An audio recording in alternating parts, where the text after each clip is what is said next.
Hello everyone, this is Rubel from Tech Review. Today I am going to show you how to solve the DISM error 87 in Windows. Incorrect command syntax is the most common cause of DISM error 87.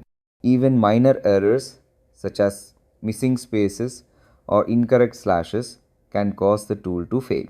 Click on the Start menu, type CMD. After appearing the command prompt, right click on it and click on the Run as Administrator. Make sure you are entering the correct syntax for the DISM commands. The command should look like this. DISM requires administrative privileges to function properly. Without elevated privileges, you may encounter error 87. Hope your problem is solved. Thanks for watching this video. Hope you like this. Please do subscribe my channel. Also give a like please. Take care.